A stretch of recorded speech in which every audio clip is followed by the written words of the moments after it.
Have you ever felt deep down that you need to abandon your life to truly find God? Have you ever thought that to be holy, you must leave your job, leave your family, and retreat to a silent monastery far from the noise of the world? Saint Josemaría Escrivá spent his entire life proving the exact opposite. He taught that the shortest path to heaven, the most direct route to the heart of God, runs right through the center of your ordinary life. It passes through your office desk, your kitchen table, and the simple, often exhausting chores of your daily routine. His message was a spiritual revolution in its time, and today it remains just as urgent and just as necessary as the very first day he spoke it. Chapter 1. The foundation in Barbastro. The roots of a saint are often watered by the quiet faith of a family. For Josemaría, the journey began on January 9, 1902, in the small town of Barbastro, nestled in the rugged province of Huesca, Spain. He was the second of 6 children born to José Escrivá and María Dolores Albás. They were a middle-class family, hard-working people who ran a modest textile business. In that home, faith wasn't just a Sunday obligation. It was the very air they breathed. Young Josemaría watched his parents live out their devotion with a naturalness that left a mark on his soul. It was found in the family rosary, in the rhythm of the Holy Mass, and in a quiet, constant charity toward the poor. But early on, the shadow of the cross fell upon their doorstep. Between 1910 and 1913, tragedy struck 3 times. 3 of Josemaría's younger sisters died in quick succession. Can you imagine the weight of that grief? Yet, even in the face of such overwhelming loss, his parents did not break. They faced the silence of those empty cradles with a serenity and a trust in God that the young boy would never forget. He learned then that authentic faith is not a promise that you will not suffer, but a source of supernatural strength when you do. When Josemaría was only 2 years old, he fell deathly ill. The doctors had given up. They told his mother, Dolores, that there was no hope for recovery, but a mother's faith knows no limits. She made a solemn promise to Our Lady of Torre-Ciudad, "If my son lives, I will bring him to your shrine in pilgrimage." Miraculously, the child recovered, and Dolores, true to her word, carried him to that mountain sanctuary. This moment, this divine intervention, planted a seed of Marian devotion in Josemaría that would bloom for the rest of his life. He knew, from his earliest years, that his life belonged to heaven. In 1914, another storm arrived. The family business collapsed. Due to economic hardships, the Escrivás lost everything. But here, Josemaría saw true integrity in action. His father, José, insisted on paying every single debt before declaring bankruptcy, even if it meant total poverty for his own family. They moved to Logroño and later to Zaragoza, seeking a fresh start in humbler circumstances. This experience of gentle poverty, lived without bitterness or resentment, taught Josemaría the value of honest work. He saw that you could lose your wealth, but you must never lose your dignity or your trust in divine providence. It was there, during the cold winter of 1917, that everything changed. Walking through the frozen streets of Logroño, Josemaría saw something that stopped him in his tracks. Footprints in the snow. They were the bare footprints of a barefoot friar, walking in the freezing cold.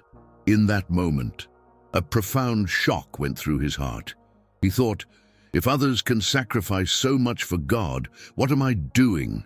He felt a call, a mysterious premonition, that God wanted something from him. He didn't know what it was yet, but he knew he had to be ready. He knew he had to say yes, and that yes led him toward the priesthood. Chapter 2. The Call and the Years of Preparation.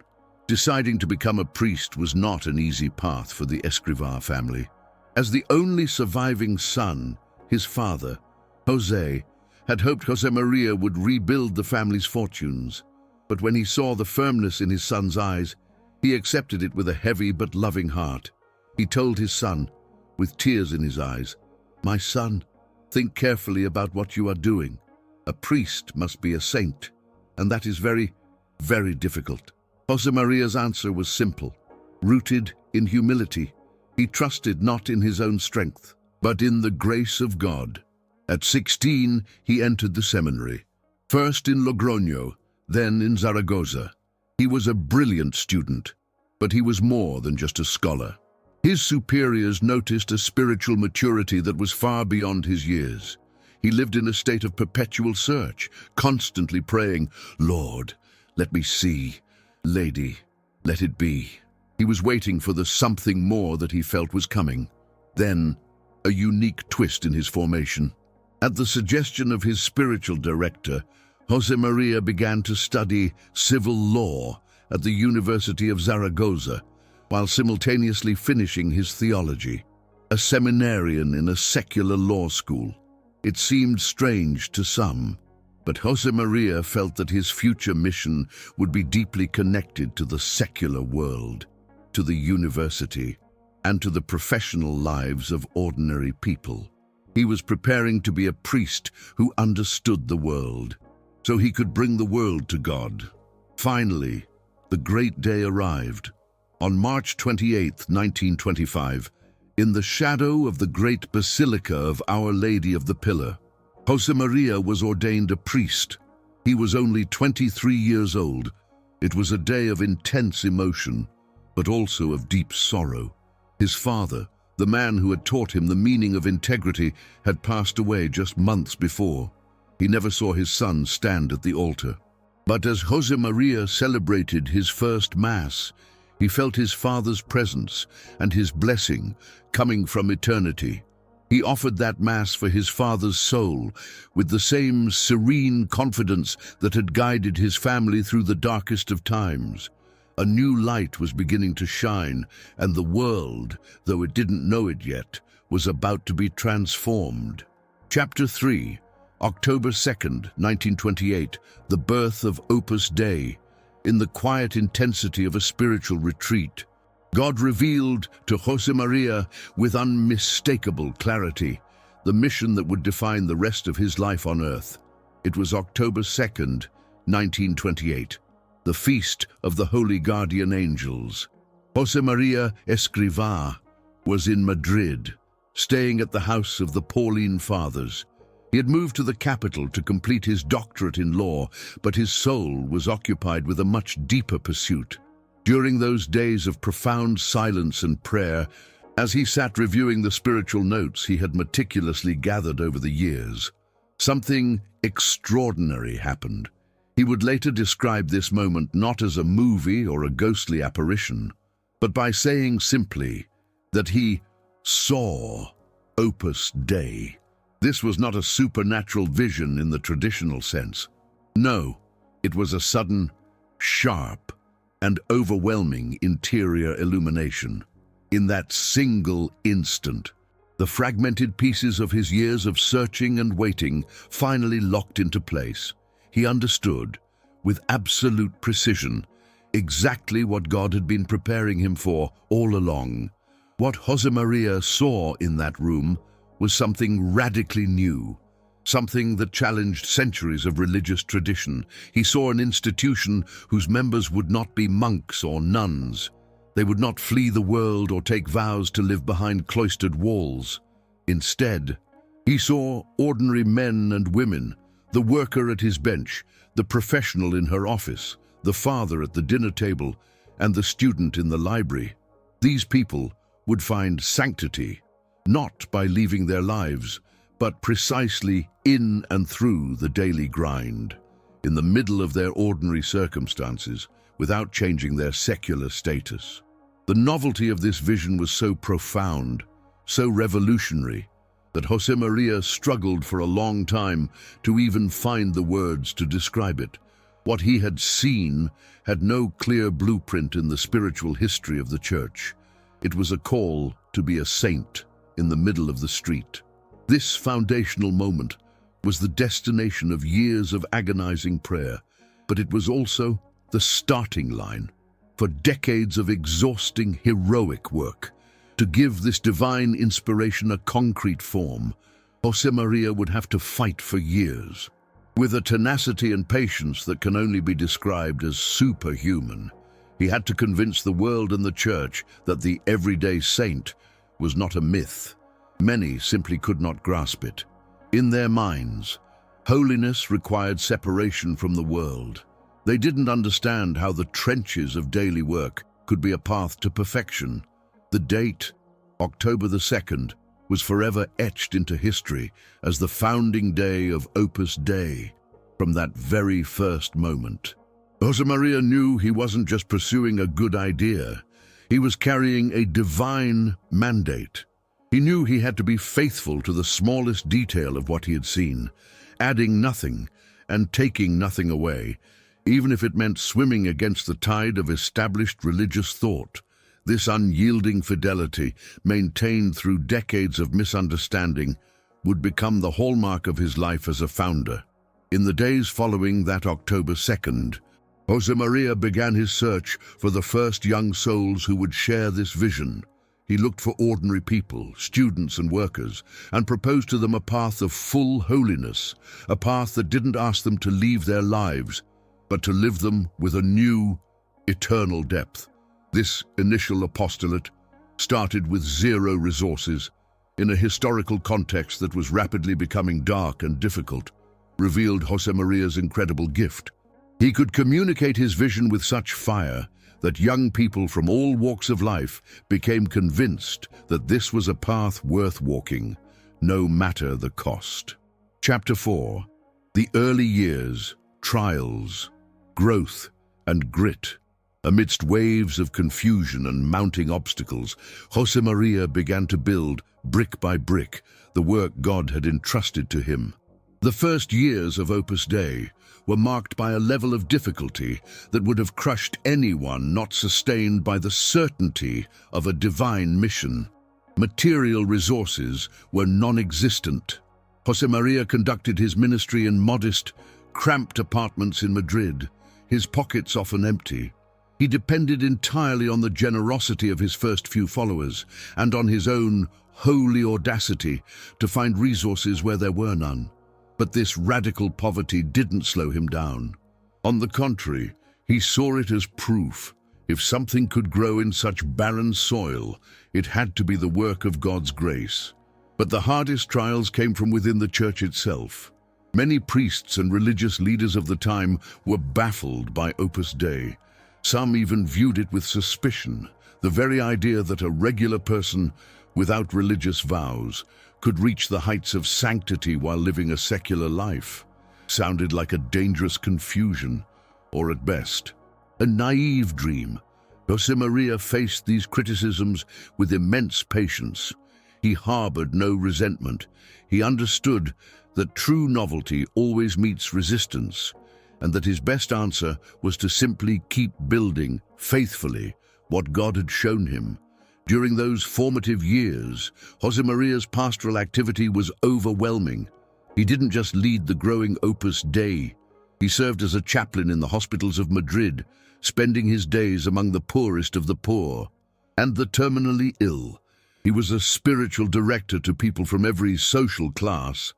This direct contact with raw human suffering, in the wards where death was a daily visitor, forged in him a profound understanding of the human condition. It gave him a heart of mercy, a pastoral grit that would infuse every aspect of his spirituality.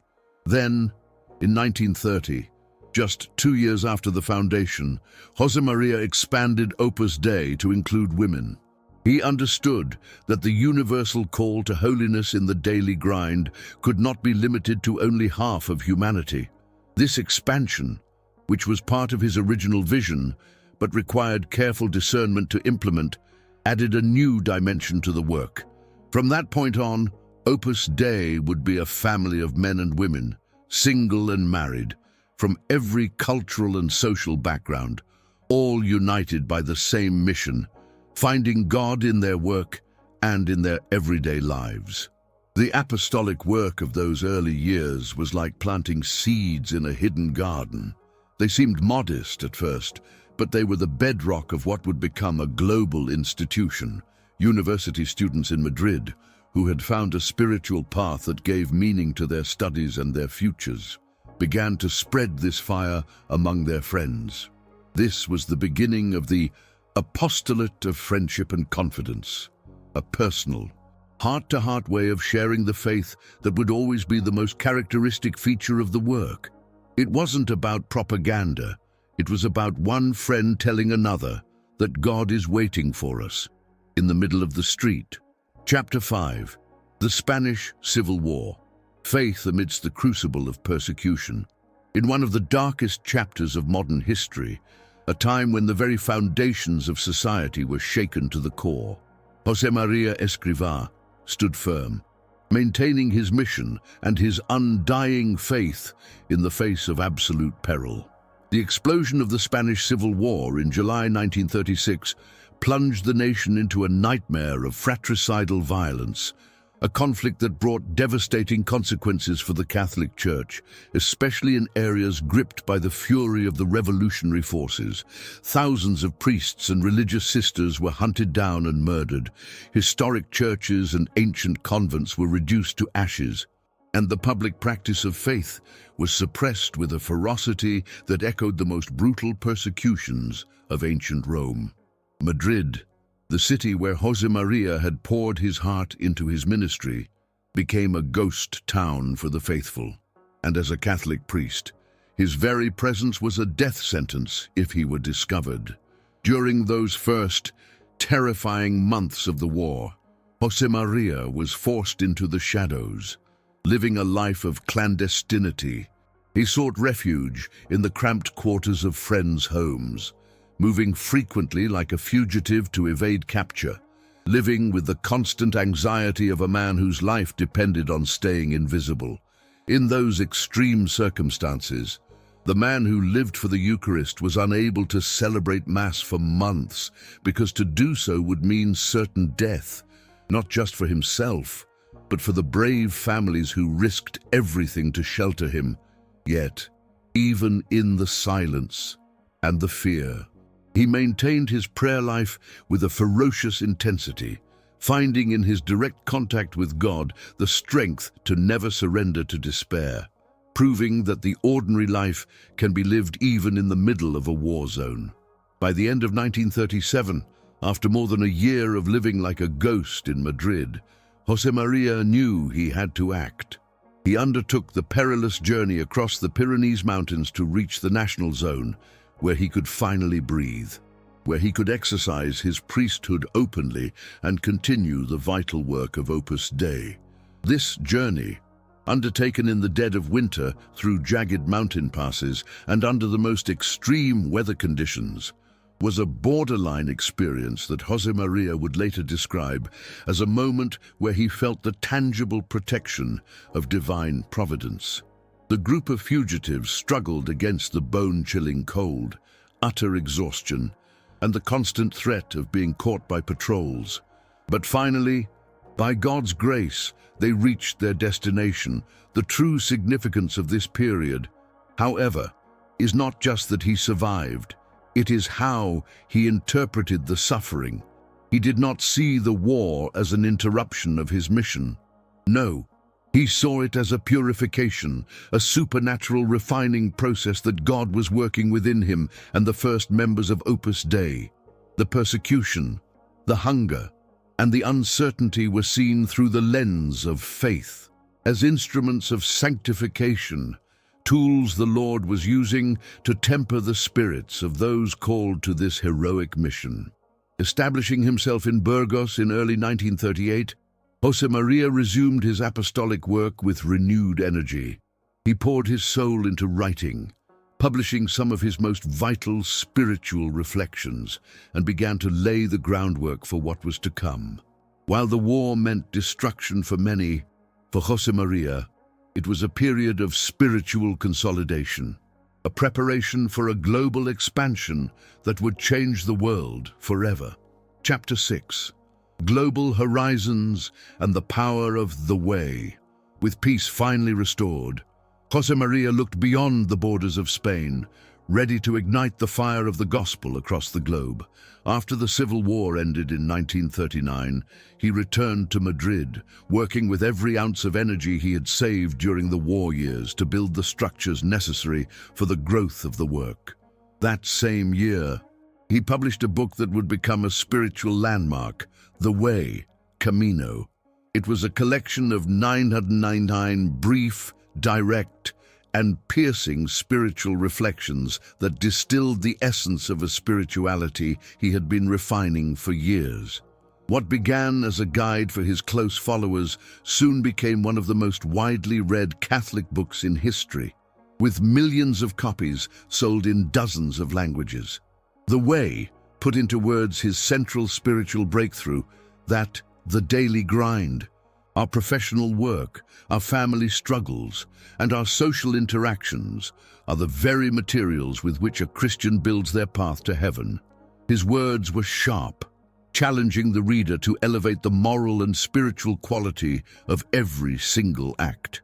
He reminded us that there is no greatness of soul in one who does not understand that there are others as great or greater than him, and that if you do the ordinary things of each day extraordinarily well, your life will be something extraordinary in the eyes of God. These short, punchy maxims gave a concrete shape to the spirituality of the ordinary man and woman. In 1946, Josemaría made the decisive move to Rome. He knew that from the Eternal City, he could better direct the international expansion of Opus Dei and remain in the closest possible contact with the heart of the Church. This move marked the start of a new era as the work began to spread systematically, first through Europe, then across the Americas, Asia, and beyond. This wasn't just an organizational growth. It was about forming souls in every culture to carry the spirit of Opus Dei into their own unique worlds, always remaining faithful to the original message. Throughout the 1950s and 60s, Opus Dei took root in universities, hospitals, and boardrooms across the world. Despite his health not always being robust, Josemaría traveled tirelessly, crossing continents to visit the members of the work personally. He believed that personal, heart-to-heart contact was irreplaceable. He wanted to solve their problems, encourage their hearts, and remind them that they were called to be saints in the middle of the world. Then, in 1950, a moment of triumph. Opus Dei received definitive approval from the Holy See as a secular institution. This was the Church's official seal of approval, confirming that the spiritual path Josemaría had opened was theologically sound and vital for the Church's mission. For Josemaría, this wasn't a finish line, it was a starting point. The work could now move forward with the full blessing of the Church, erasing all doubts and clearing the path for the incredible expansion that was still to come, proving that God truly is present in the trenches of our daily lives. Chapter 7. The Final Years and the Departure of a Saint. After decades of serving as both a founder and a shepherd, Josemaría surrendered his life to the Father on the very same day we now celebrate as his feast. These final years of Josemaría's life were defined by an apostolic intensity that utterly baffled those around him, especially when you consider the mounting health challenges he faced. Since his youth, he had carried the silent burden of severe diabetes, a condition that grew increasingly aggressive over the years. And to this was added a host of other physical ailments that by any human standard would have justified a much slower, much more moderated pace of life. But Josemaría did not slow down. He continued to work with an energy and a vitality that his closest collaborators could only attribute to divine grace, because it far exceeded what his physical body should have naturally allowed. In the years 1972 and 1974, he embarked on grueling catechetical journeys across Latin America and Europe, crossing borders to meet with tens of thousands of people in massive gatherings. These were not just meetings. They were profound spiritual encounters.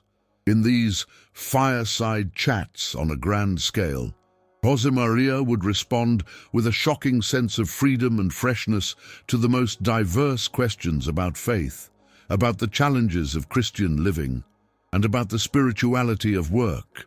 Those who were there, those who looked into his eyes, remembered the experience of meeting someone who radiated an extraordinary human warmth, while simultaneously communicating crystal-clear spiritual truths of immense depth. During these sunset years, Josemaría also lived the mystery of the cross with raw intensity. Beyond his physical pain, he faced the sting of misunderstanding, sometimes coming from within the church itself. He endured harsh criticisms of the work he had founded and felt the deep anguish of a father who sees a divine deposit, something he was tasked to protect and transmit, under threat, yet far from making him bitter. These trials only seemed to plunge him deeper into the heart of Christ, revealing the serenity of a man who had truly learned to find God in the midst of suffering.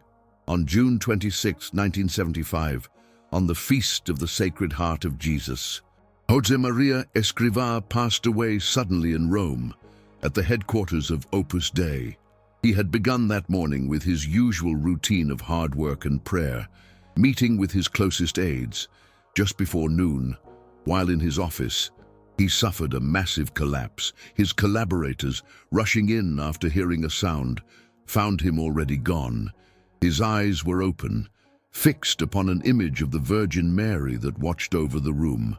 He was 73 years old. The news of his death rippled across the globe, reaching the members of Opus Dei and the countless souls who had been touched by his writings and his vision.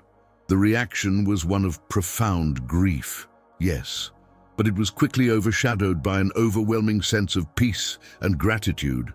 This was a man who had lived what he preached. For decades, he had been a living witness that holiness is not a distant dream, but a reality possible in the trenches of ordinary life. He departed on the very day the Church celebrates the love of the heart of Christ, the very heart that had been the center of his entire existence. Chapter 8. Canonization and the universal recognition of the Church.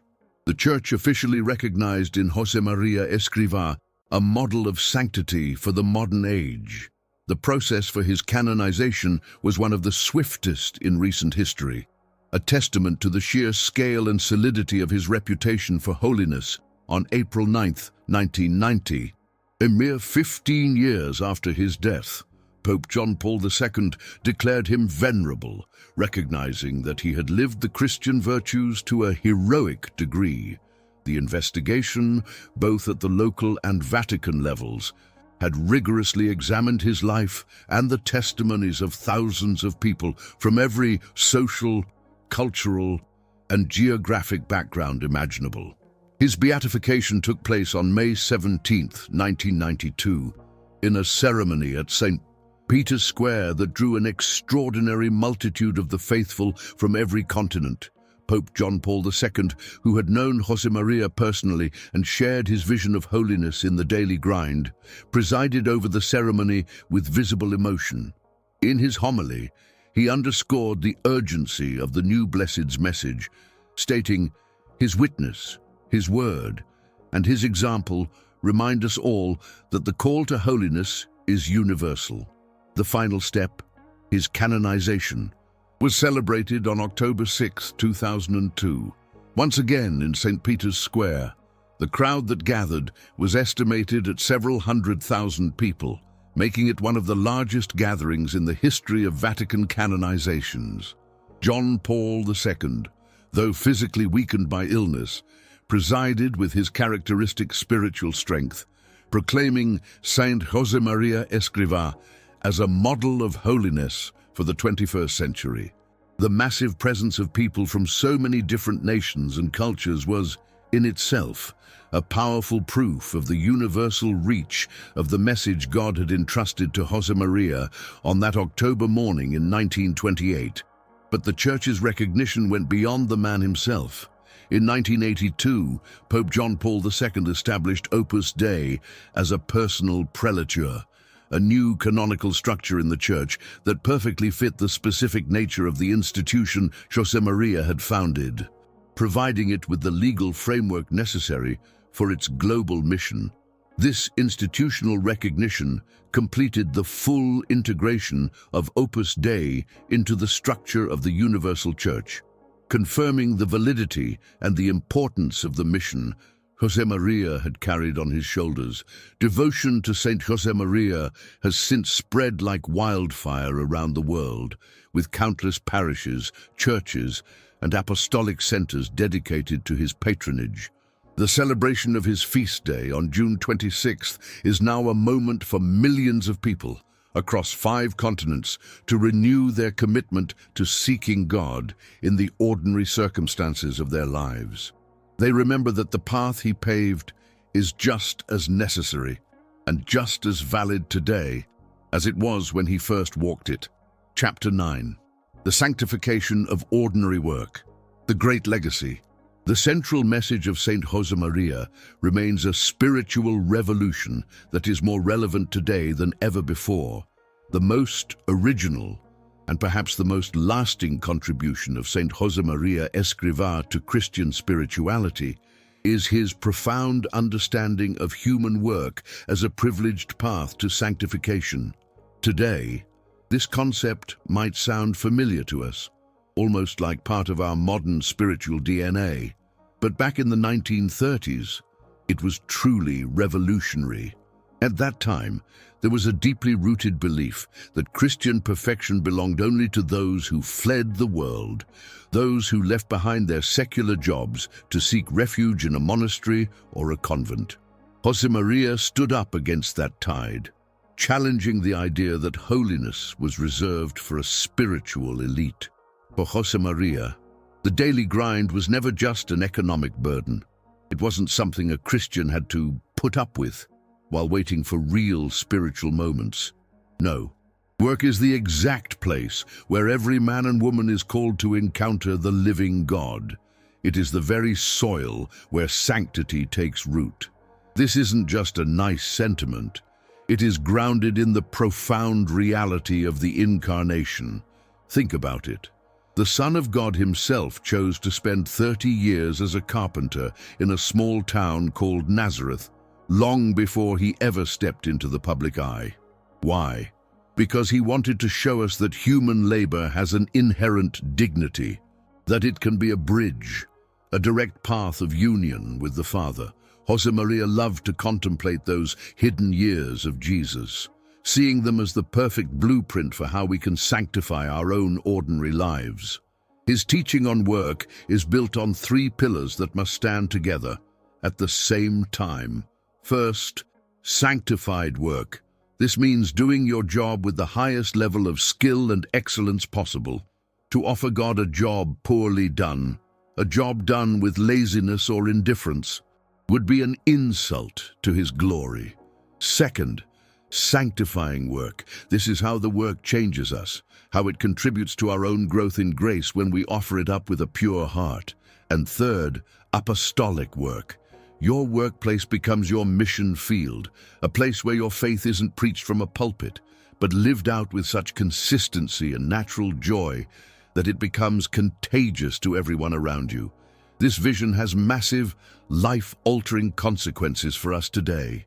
It means that a doctor, treating patients with world-class competence and Christ-like compassion, is doing work that is just as holy as a missionary in a distant land. It means that a mother, tirelessly caring for her home and shaping the hearts of her children, is living out a vocation as high and sacred as a cloistered nun. It means that a CEO, making tough decisions based on justice and the common good, is being sanctified in that very boardroom. Holiness isn't a private club for the few who live in silence. It is the destiny of every soul right where they stand.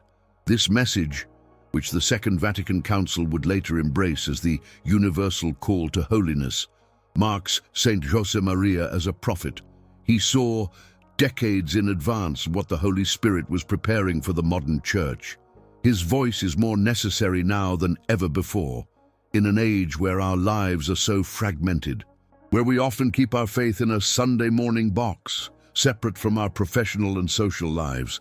He calls us to shatter those walls and live as one. Chapter 10. A prayer to Saint Josemaría Escrivá. Saint Josemaría, founder and teacher of holiness in the ordinary life, we turn to you today with the absolute confidence of those who see in your life a clear path to God. You, who knew how to find the Lord in the middle of a busy workday, in the tiny details of the afternoon, and in the humble service to those around you, teach us to do the same. Intercede for us, so that we may truly grasp the mission the Lord has placed in our hands. Let us never make excuses. Let us never say that our ordinary circumstances are an obstacle to being a saint. Help us to see, as you taught us, that these very circumstances are the raw materials God uses to build our path to heaven. Help us to sanctify our work, to perform it with great care and craftsmanship as a worthy offering to the King. Let us live it as a way to grow in grace, and let us turn our jobs into a light for others, letting our faith naturally soak into every environment where we move. Grant us the grace of unity of life, that beautiful harmony where faith and daily life are no longer separate. We don't want to be Sunday-only Christians. We want to be disciples in every moment, in every conversation, and in every task. Saint Josemaría, you who continue to look down upon us from heaven, interceding for the work God entrusted to you, walk with us, so that, at the end of our journey, we can stand before the Father, having fulfilled our unique mission, turning every ordinary day into an extraordinary act of love. Amen.